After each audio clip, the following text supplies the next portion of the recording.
24 de enero. Saludos, señoras, señores, bienvenidos como cada día a este espacio, a esta revista de prensa, nuestro recorrido diario por las portadas de los periódicos que se editan en la provincia de Córdoba, Diario de Córdoba, ABC de Córdoba, El Día de Córdoba. Hoy el lunes, saben, los lunes suele haber pocas coincidencias en las portadas, cada uno sale por un sitio, aunque sí hay coincidencia, lo verán en la fotografía. El diario Córdoba ha escogido para su apertura la tecnología y la sanidad. Titula: Córdoba desarrolla un corazón artificial pionero.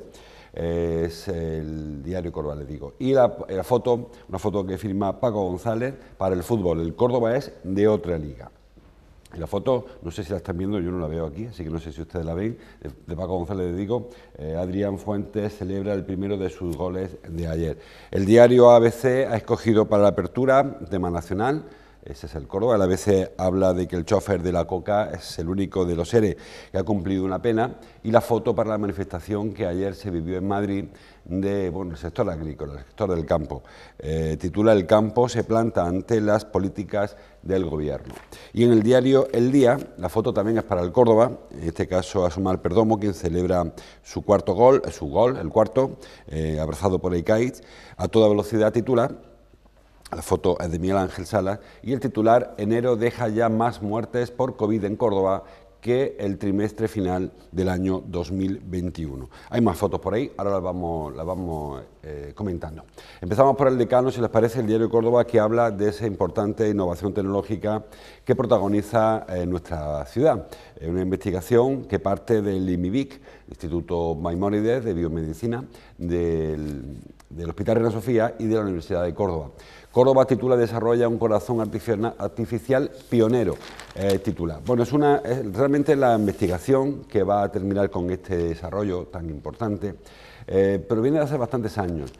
Se empezó en Alemania, colaboración con el Grupo de Córdoba, pero en Alemania. El COVID detuvo esa investigación y bueno, se quedó bloqueado, y ahora Córdoba lo va a poner en marcha, va a continuar con ese desarrollo para conseguir este corazón pionero. Hay algún ejemplo en Estados Unidos, pero en Europa no se ha conseguido este tipo de máquinas que evita el trasplante, evidentemente. Es un sistema novedoso, como les digo, que ya se ha experimentado en animales y parece que irá bien. Una información que firma María José Raya. Según dice esta información, el dispositivo de asistencia ventricular se implanta debajo del corazón y un extremo se sutura al ventrículo izquierdo, el otro a la aorta ascendente, y la bomba deriva la sangre desde el ventrículo hasta el ventrículo que está debilitado hasta la aorta, y así saltarse el corazón dañado. Un sistema, como le digo, novedosísimo, y por el que la investigación cordobesa vuelve a aparecer en los periódicos. Repito, la investigación del IMIBIC, de la Universidad de Córdoba y del Hospital Reina Sofía. El proyecto original, el que se detuvo, también ya partía con el desarrollo clínico en Córdoba, es decir, no es que ahora han cogido un proyecto de otros y lo hayan desarrollado. El proyecto ya participaba Córdoba, pero tras abandonarlo a consecuencia del coronavirus en su grupo de investigación en Alemania, pues Córdoba continúa con el desarrollo en el que ya participaba inicialmente. Así que hay que felicitar al equipo investigador por este importantísimo hallazgo. En el diario ABC, la portadilla, hay algunos temas locales, lógicamente, como siempre, y hay un par de ellos que son muy interesantes. Por ejemplo, titula: Córdoba duplica en un año las instalaciones de autoconsumo de energía solar. Había 600 y pico, ahora hay cerca de 1.200, el doble. ¿Por qué se está dando esta circunstancia? Bueno, la primera razón por la que se está dando el incremento de instalaciones solares es la abolición, la derogación del impuesto al sol, aquel famoso impuesto que gravaba precisamente las placas solares. Aquello se acabó eliminando y eso ha abaratado bastante el consumo, el autoconsumo. Pero es que además de esto hay unas importantes bonificaciones por parte de las instituciones. El Ayuntamiento de Córdoba, por ejemplo, bonifica con el 50% del IBI, que no es que sea mucho dinero, pero bueno, si se contempla 10 años, por ejemplo, que es lo que suele durar estas placas sin tener que hacer otra nueva inversión, pues hay un ahorro de unos 2.000 euros. También hay importantes ayudas de la Unión Europea que se las cede al Gobierno de España y a su vez a la Junta de Andalucía y llegan al usuario. Y ahí sí que son ayudas interesantes. Bueno, pues a consecuencia de tanto de la bonificación de impuestos como de las ayudas, y bueno, también porque ahora el coste de la energía nos invita a que busquemos otra fórmula a que pueda hacerlo, porque no todo el mundo tiene un tejado como el de la fotografía para instalar ese tipo de equipamiento. Bueno, y además que ahora vale mucho más barato una placa solar de ese tipo que lo que costaba hace 10 años. Se está juntando una serie de circunstancias y eso hace que muchos ciudadanos con posibilidad de tener un tejadito, como les digo, y colocar esas 8 placas que está instalando este vecino de Lucena, puede ser suficiente. Córdoba aporta el 13%, que es algo más de lo que le correspondería por población a Andalucía, en cuanto a energía solar de autoconsumo eléctrico. Bueno, saben que estamos casi en pañales todavía en este desarrollo y es muy probable que de aquí a unos años sea muy habitual encontrarlos con este tipo de autoconsumo y evitar pues, tener que engancharse a la red eléctrica, con lo que ello significa, sobre todo de gasto en el recibo. Es verdad que para que sea rentable hay que hacer un plan, o sea, no basta con decir mañana yo tengo una casita en la Electro y voy a instalar una placa solar. Bueno, hay que hacer cuenta de lo que cuesta, de lo que ahorramos, de cuál es la vida que va a tener esa instalación nuestra, con qué ayudas podemos contar. Aquí en el diario Córdoba Rafa Verdú hace una guía, o el diario ABC, perdón, Rafa Verdú, diario ABC, publica una especie de guía para no perderse con las ayudas y cómo hacer esta instalación de manera que no sea rentable y que no sea solamente por el hecho de tener una placa solar, que a veces puede no interesar. Distinto es las placas solares para el agua caliente, eso es otra historia, pero las que pretenden dar cobertura, suministro a toda la vivienda, hay que pensarlo y probablemente nos venga bien la cuenta, pero hay que pensarlo, no es tan fácil como se puede imaginar de pronto, es decir, coloco mi placa en mi azotea y con eso me es suficiente. Vamos a dar una vuelta.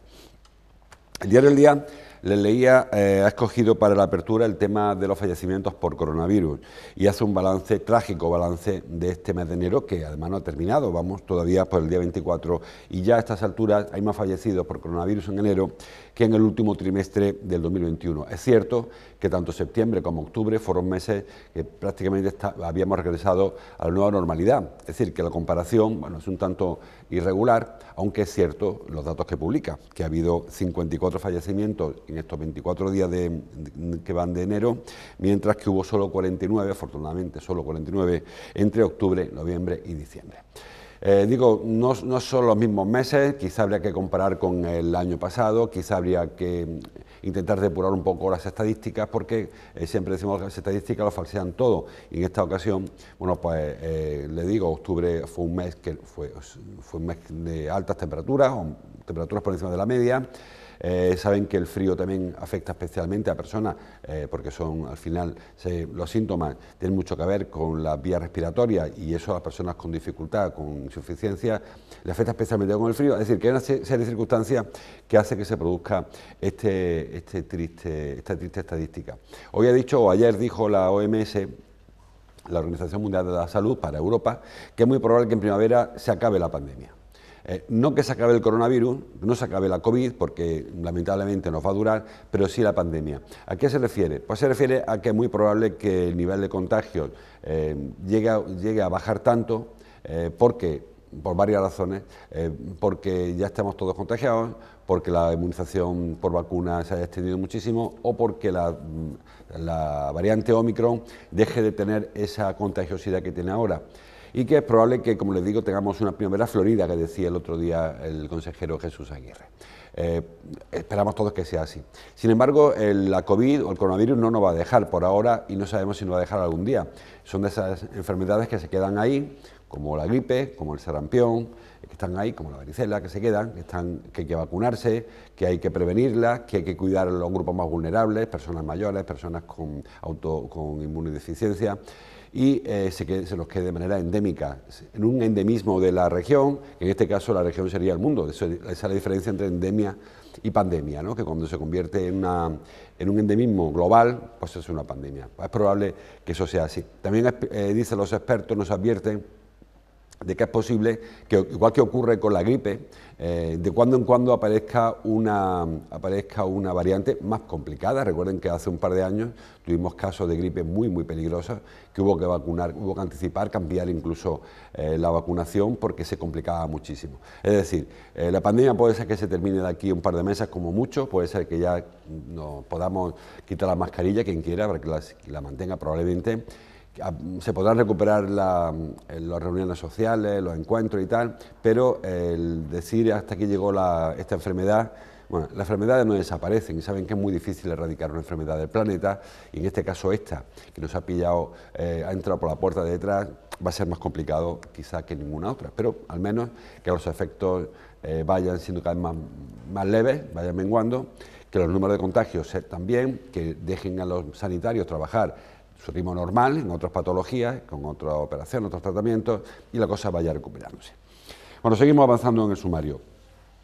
Dice el diario Córdoba que 1 millar de trabajadores de Córdoba permanecen en ERTE a consecuencia del COVID, precisamente, lo cual es una cifra que no digo que sea ni mucho ni poco, Es verdad que muchos trabajadores se han ido incorporando, reincorporando en sus empresas, pero algunos permanecen en el ERTE. De hecho, los sindicatos advierten de que van a vigilar precisamente que no haya fraude. ¿Por qué digo esto? Porque hay empresas que han recuperado la normalidad relativamente, o al menos se han incorporado a la mitad de la plantilla, pero no todos la han vuelto a dar de alta, sino que mantienen, porque saben que en el ERTE es el Estado quien cubre el salario, parte del salario. Bueno, pues hay trabajadores que aún permanecen en ERTE y, según señalan, como digo, los sindicatos, en concreto el saneamiento de UGT, bueno, pues hay empresas que no están haciendo bien las cosas y están manteniendo trabajadores en el desempleo, en este expediente de regulación temporal de empleo, a pesar de que ya han vuelto a la actividad y están percibiendo, siguen percibiendo la ayuda del Estado y ya han recuperado la actividad productiva que tuvieran, ¿no? Bueno, habrá que vigilar que esto sea así, que esto no sea así, si es así, que no sea así, para que las cosas vuelvan a la normalidad. Siempre lo decimos, las ayudas de los ERTE, las ayudas del PROFEA, las ayudas del subsidio agrario, las ayudas del paro, las pagamos todos. Es decir, cuando un trabajador, no voy a decir estafa, pero sí que hace una trampilla para cobrar el paro y trabajar al mismo tiempo, estamos pagándole nosotros, no es que le pague de su bolsillo el ministro de Seguridad Social, le pagamos nosotros. Es decir, que cuando se estafa o cuando se intenta hacer trampas al Estado, la hacemos al vecino de al lado y nos la hacemos nosotros mismos. Así que ese tipo de triquiñuelas es que se practican, que yo no tengo evidentemente pruebas de ello, si tuviera ya estaría en otro sitio. Si se producen, pues hay que denunciarlas y el sindicato tiene la obligación de hacerlo. Bueno, seguimos con el repaso. Dice el diario ABC que un sondeo interno del Partido Popular, habla de Córdoba Capital, le otorga 14 concejales, a un paso de la mayoría absoluta.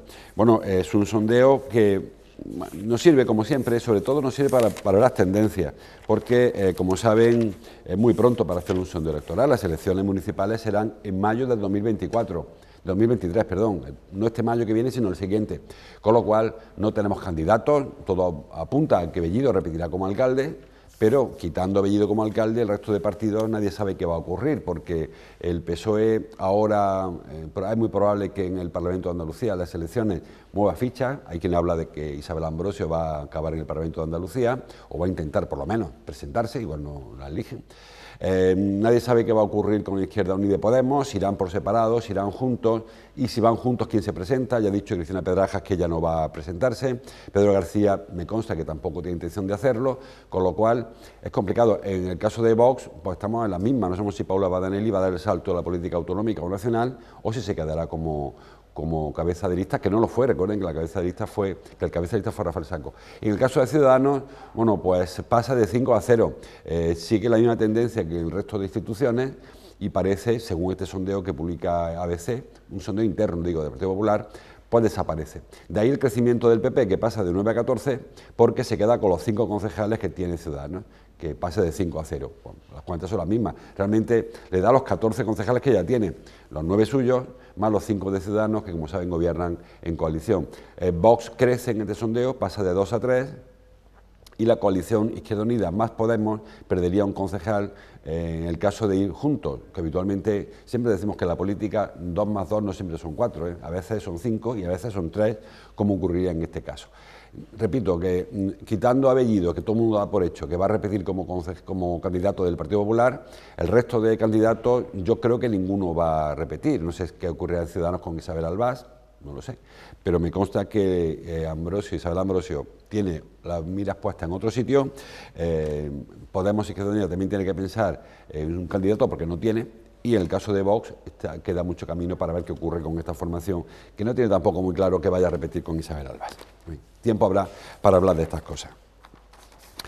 Bueno, más cosas. Dice el diario El Día que la provincia cuenta con el parque de viviendas más antiguo de Andalucía. Hemos hablado de este asunto la semana pasada, creo que lo trajo Cordópolis, creo que no sé quién lo trajo, pero vamos, es un asunto que ya hemos comentado. El diario El Día tira de estadística del portal Idealista. Nos encontramos con estas circunstancias. Supera los 47 años de media de edad, que es mucha edad para los edificios. En cualquier caso, yo siempre digo que el casco histórico de Córdoba, que es el que echa años aquí a las viviendas, porque evidentemente las viviendas de la periferia o de los nuevos barrios de expansión, Levante, Poniente, Norte, no tienen 47 años, sino que son las viviendas del casco histórico las que aumentan la media. Digo que esta falta de renovación del casco histórico, que no se produjo en Córdoba a primeros de siglo, sino que se produjo a los años 50, 60, es lo que ha permitido que el casco histórico de Córdoba tenga esa riqueza, no solamente arquitectónica, sino sobre todo urbana y de la vecindad, ¿no?, que no tienen otras ciudades. Hay muchas ciudades de nuestro entorno cercano, como de Sevilla o de Málaga, incluso Granada, que sí que hace más tiempo, a los años 20, 30, empezaron a cerrar sus cascos antiguos para levantar grandes barrios en su periferia. Córdoba tardó mucho más y hasta los años 50, 60 no empezaron a verse edificios ya con peso en Ciudad Jardín o en Fátima o en el sector sur, en Santa Rosa incluso después. Y eso hizo que los edificios, que la ciudad tardara más en crecer. Y a consecuencia de ello, esa renovación pues hace que las viviendas sean más antiguas. Yo siempre lo he dicho, lo sigo defendiendo. Córdoba no debe crecer como un queso gruyere, un queso de agujeritos. Tiene que crecer, expandirse donde haga falta, pero rellenando las islas que se van creando, sobre todo en el casco antiguo, sobre todo en la Serquía, más que en la Medina, más que la zona de la Catedral Judería, porque muchos vecinos están abandonando solares que no merece la pena habitar para irse de allí. Y eso hace que la ciudad no crezca de manera consolidada, no consolide el núcleo urbano, sino que se expanda con lo que eso requiere de servicios. Y en cuanto a la edad de los edificios, la que constata el diario El Día. Es decir, son edificios antiguos, son edificios que a veces no merece la pena restaurar y hay que tener en consideración las circunstancias del casco histórico a la hora de volver a levantarlo. Un casco histórico no significa una ciudad vieja, hay una ciudad con unas determinadas circunstancias, características urbanísticas, arquitectónicas. No tiene que ser un edificio con 50 años u 80 o 100 años para que esté en el casco histórico. Lo que no puede es tener otra cosa que no sean paredes encaladas, utilizar hierro en las ventanas, en los cerramientos, y no acero inoxidable, no aluminio. En fin, una serie de características que permitan mantener la idiosincrasia del casco antiguo, aunque la vivienda se renueve. Pero aquí no se hizo así. Aquí unas se mantuvieron muchísimo tiempo hasta que se han caído trozos y nadie, el propietario, ni tampoco la institución, está haciendo nada por evitar ese deterioro. Bueno, hay mucha más información. Por ejemplo, el diario, se me está acabando el tiempo, el diario Córdoba habla de que la superficie de viñedo cae a un nuevo mínimo histórico en la zona. El tema del viñedo, bueno, es preocupante. Saben que Córdoba tiene, la provincia de Córdoba, tiene la denominación de origen Montilla Moriles, bueno, con una penetración importantísima, no solamente en Córdoba, sobre todo gracias al Pedro Jiménez, que se utiliza en la restauración también, tiene bastante predicamento. Sin embargo, bueno, cuando se negoció la entrada de España en la Unión Europea, no se negoció bien, me parece a mí, el tema de las ayudas al viñedo y hace falta buscarse rentabilidad por otro sitio. Mientras que el olivar, por ejemplo, sí que la producción de olivar está muy subvencionada y recibe muchas ayudas europeas, el viñedo incluso se patrocina el arranque de vides. En el caso de Córdoba, bueno, pues sigue perdiendo terreno el viñedo de Montilla Moriles y eso, bueno, hace pensar que en ocasiones tiene los días contados porque no siempre la producción que se coloca es de calidad, porque de ese viñedo hay una parte no se trabaja igual, que hay, como saben, vinos de distintas categorías, y eso hace que el vino se quede en vino de la tierra, ¿no? El vino sin marca, el vino de estos que siempre hemos dicho, lo hemos criticado, el vino del Tetrabric, con todo el respeto para el Tetrabric, pero no es lo mismo pedir un vino, llegar a un bar a pedir un vino de categoría que sacar el vino de la garrafilla. Bueno, pues ese es el gran problema que tiene Montilla Moriles, que no está consiguiendo colocar a sus vinos entre los vinos de gran prestigio, a pesar de que lo tienen, o sea, es un tema de marketing, y con ello la rentabilidad depende prácticamente pues, de subvenciones, de ayudas o de los proyectos que haya de la Unión Europea o del Ministerio de Agricultura o Consejería de Agricultura. Y eso pierde rentabilidad y, lógicamente, el agricultor que no ve rentabilidad en su producción, pues cambia de cosecha, lógicamente. Y es una lástima que esta denominación de origen, que creo que tiene tantísimas posibilidades, un vino sanísimo, por cierto, ¿eh? Los expertos en vino, yo no lo soy, hablan de que el vino de Montilla Moriles tiene, por la uva Pedro Ximénez, tiene un proceso totalmente distinto a otros vinos que hay que añadirle azúcar, añadirle algún tipo de aditivo para que el vino fermente, mientras que el de aquí se hace de manera natural, consigue un dulzor natural y eso pues le da una riqueza organoléptica que le llaman, ¿no? El sabor, el olor, el color, distinto a otros vinos, y sin embargo pues no conseguimos colocar como debiera el vino de Montilla Moriles. Yo siempre hago el mismo ejemplo, cuando llegamos a un bar y pedimos un vino, nos preguntan si queremos un Jerez, si queremos algo de San Lucas, si queremos Rioja, Ribera, y si no, vino de la casa, que es el vino, se supone que es malo, cuando en muchas ocasiones es mucho mejor el vino de Montilla Moriles, es mucho más caro en ocasiones, y sin embargo no se le pone en el sitio al que le correspondería.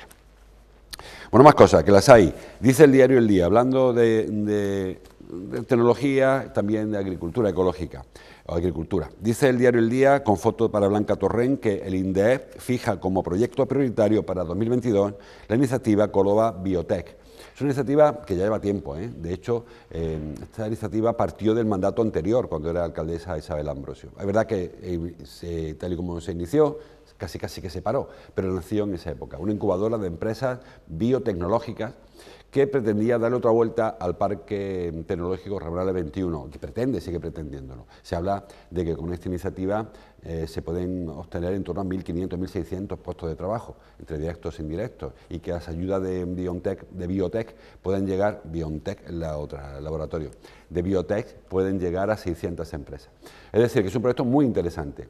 Saben, lo hemos comentado siempre, la agricultura tiene distintas etapas en su producción. Córdoba, lamentablemente, sálvese quien pueda, se está quedando en las primeras etapas, en la producción simplemente, pero luego en las siguientes etapas, la de la industria, la de la agroindustria, fundamentalmente, ahí nosotros ya cojeamos y quitando, repito, algunos ejemplos muy concretos, cooperativas, por ejemplo, Almazaras, el tema en Palma del Río también, hay algunas empresas importantes, bueno, la ganadería, por supuesto, en Cova, de COP, algún ejemplo hay, pero en general salen de Córdoba, el producto se elabora aquí, se produce, se trabaja el campo aquí, pero luego se recoge y el beneficio industrial se va de la provincia. Y siempre lo comentamos, el campo tiene el problema de que es muy estacional, de que se trabaja por campaña, se trabaja por labores agrarias, mientras que la industria se trabaja desde el día 1 de enero al 31 de diciembre. Cuando no hay que hacer una cosa, se hará la otra. Y la industria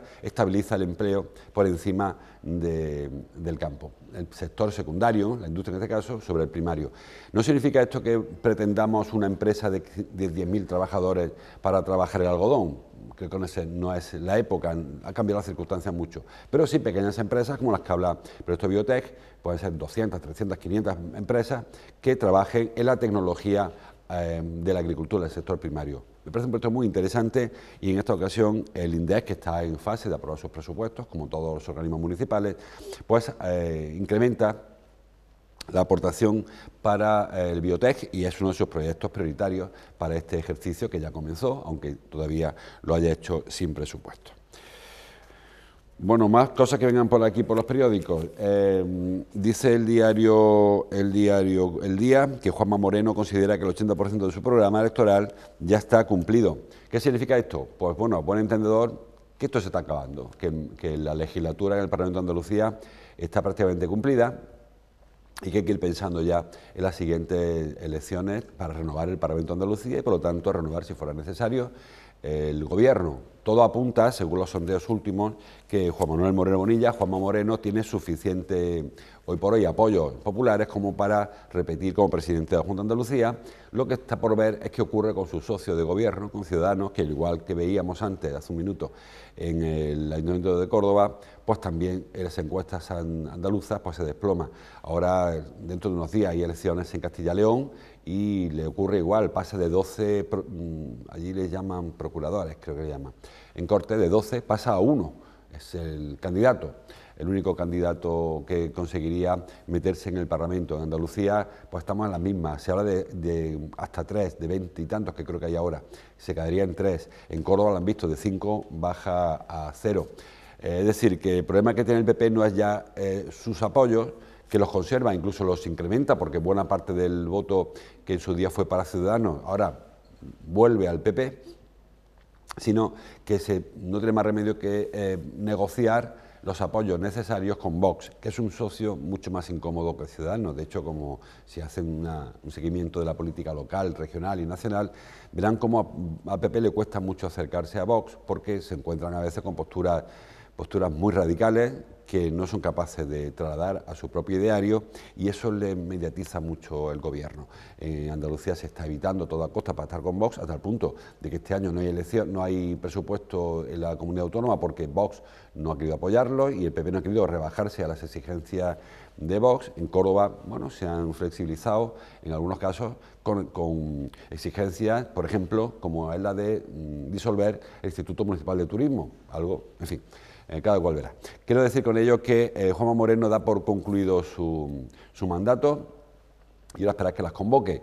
¿Con qué expectativas para él? Pues de seguir gobernando e intentar que su socio de gobierno no se les ahogue del todo y entre los dos conseguir sumar sin necesidad de tener que tirar de Vox. Hoy, por cierto, hay que tirar de Vox también en el Parlamento de Andalucía y hay que tirar de Vox también en el Ayuntamiento de Córdoba. Es decir, que tampoco es que se empeore la situación como está ahora, puede repetirse, pero sin el bastón que le confiere los concejales o los diputados o los que sea de Ciudadanos que hasta ahora han servido para este apoyo. A ver cómo evoluciona Ciudadanos, porque dependerá más de su evolución que del crecimiento del PP o del PSOE. El PSOE en todas las encuestas está bastante estancado, en Córdoba repite números, en Andalucía repite números, en Madrid parece que repite números, y es el movimiento del votante de Ciudadanos hacia donde vaya. Hoy por hoy va todo al PP. Si el PSOE consigue recuperar algún voto de ahí, quizá ahí les irá para recuperar algún mandato, tanto en el Ayuntamiento como en la Junta, pero hoy por hoy se ve difícil. Bueno, y si terminamos con el fútbol. Como leíamos, tanto en el Córdoba como en el Día se dedican su foto de portada al triunfo ayer del Córdoba ante el Jerez. También el diario ABC, la portadilla, en este caso Mar Perdomo, y titula, ese es el diario del Día, el diario ABC titula: el Córdoba vuela y golea al Jerez en casa por 4-0. Bueno, el Córdoba, el diario Córdoba lo titula: el Córdoba es de otra liga, lo hemos comentado muchas veces. Esta es la foto de Perdomo que le decía, una foto que firma, que si no encuentro, Valerio Merino, cuarto gol del Córdoba. El diario Córdoba titula: el Córdoba es de otra liga. Les comentaba antes, lo hemos comentado más de una vez, este asunto, el Córdoba se le ha quedado pequeña la segunda RF. Los rivales la aguantan 10 minutos, en el caso de ayer del Jerez aguantó 15 minutos, 20 minutos, que intentó incluso imponer su ritmo de juego. El Córdoba se dejó imponer, se dejó que el Jerez hiciera su juego hasta que empezó a dar zarpazos.